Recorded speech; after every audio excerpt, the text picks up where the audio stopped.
തിരുവനന്തപുരം കോർപ്പറേഷനിൽ ഭരണം പിടിച്ചതോടെ മേയർ ഡെപ്യൂട്ടി മേയർ ചർച്ചകളിലേക്ക് കടന്ന് BJP. R Sreelekha, V Rajesh എന്നിവരെയാണ് മേയർ സ്ഥാനത്തേക്ക് പരിഗണിക്കുന്നത്. ആരാകണം മേയർ എന്നതിൽ സംസ്ഥാന അധ്യക്ഷൻ രാജീവ് ചന്ദ്രശേഖരന്റെ നിലപാട് നിർണായകമാകും. നിലവിൽ ബി.ജെ.പി. സംസ്ഥാന വൈസ് പ്രസിഡന്റാണ് ആർ ശ്രീലേഖ. വി രാജേഷ് സംസ്ഥാന സെക്രട്ടറിയും. ഇവരിൽ ആരാകും തലസ്ഥാനത്തിന്റെ മേയർ എന്നതിലാണ് ആകാംക്ഷ. ഈ രണ്ട് പേരുകൾക്കപ്പുറം നേമത്ത് നിന്ന് വിജയിച്ച എം.ആർ. ഗോപന്റെ പേരും പരിഗണനാ പട്ടികയിലുണ്ട്. തിരിച്ചടി നേരിട്ടെങ്കിലും ജയിച്ചു കയറിയ LDF പ്രതിനിധികൾ ശക്തരാണ്. KS ശബരിനാഥൻ ഉൾപ്പെടെയുള്ള UDF പ്രതിനിധികളും ഇത്തവണ കോർപ്പറേഷൻ കൌൺസിലിലുണ്ട്.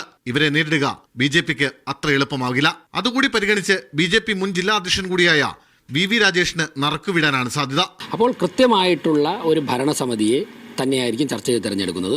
സംസ്ഥാന നേതൃത്വം, പ്രത്യേക സംസ്ഥാന അധ്യക്ഷൻ, ജില്ലാ അധ്യക്ഷനൊക്കെ തന്നെ അടങ്ങുന്ന ടീം അതിനെക്കുറിച്ച് കൃത്യസമയത്ത് തന്നെ പറയും. രാജീവ് ചന്ദ്രശേഖർ സ്ഥാനാർത്ഥിത്വം പ്രഖ്യാപിച്ച നേമം മണ്ഡലത്തിൽ നിന്ന് മേയർ വേണമെന്ന് തീരുമാനിച്ചാൽ എം.ആർ. ഗോപനും സാധ്യത കൽപ്പിക്കുന്നുണ്ട്. ഡെപ്യൂട്ടി മേയർ സ്ഥാനം ആർ ശ്രീലേഖ ഏറ്റെടുക്കുന്നില്ലെങ്കിൽ സിമി ജ്യോതിഷിനോ ആശാനാഥിനോ പരിഗണന ലഭിക്കും.